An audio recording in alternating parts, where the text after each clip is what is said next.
On va présenter ici la fibre optique à saut d'indice et on va en particulier regarder quel est son cône d'acceptance et comment l'obtenir.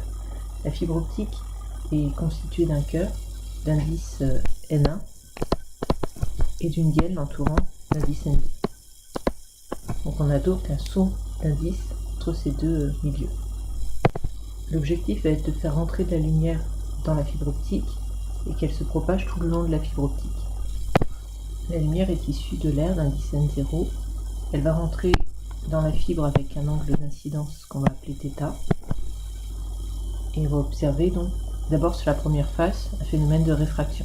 N0 étant plus petit que N1, on va avoir l'angle θ qui va être plus grand que l'angle β, d'après la loi de Descartes pour la réfraction.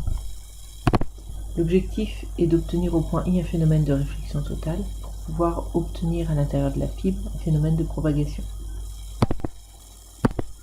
Alors on veut chercher les conditions pour qu'on ait toujours cette réflexion totale qui va intervenir à chaque fois qu'on va avoir le rayon qui va intervenir au niveau de la gaine.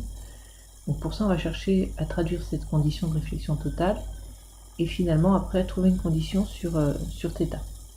Donc on va commencer par écrire la loi de Descartes au niveau de l'entrée, qui va être égal à N1 sinus β. Sinus β, si on regarde les propriétés géométriques, on obtient aussi que sinus β, c'est sinus pi sur 2 moins i. Donc ça nous donne N1 cosinus i.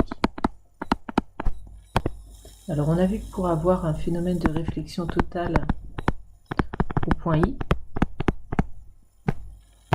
il faut que sinus i soit supérieur à sinus i limite, avec sinus i limite qui est égal à N2 sur N1. On va maintenant chercher à traduire cette condition au niveau de l'angle θ. Donc on a vu qu'N0 sinus θ est égal à N1 cosinus i. Alors si on regarde la condition qu'on vient de trouver, on a vu que si on a sinus i qui est plus grand que sinus L, en fait ça va impliquer aussi que cosinus i doit être plus petit que cosinus L, avec cosinus i, L, qui va être égal à racine carrée de 1 moins sinus carré L, donc racine carrée de 1 moins N2 sur N1 au carré.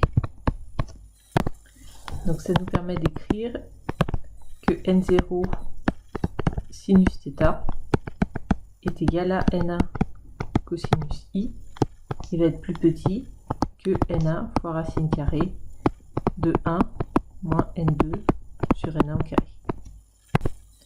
Donc soit sinus θ plus petit que N1 sur N0 fois la racine carrée de 1 moins N2 sur N1 au carré.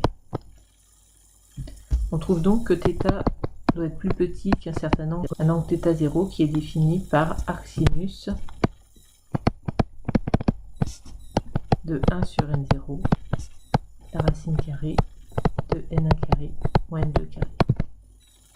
Ainsi on voit que le rayon incident doit appartenir à un cône, qu'on va appeler cône d'acceptance, qui a pour demi-angle au sommet l'angle θ0.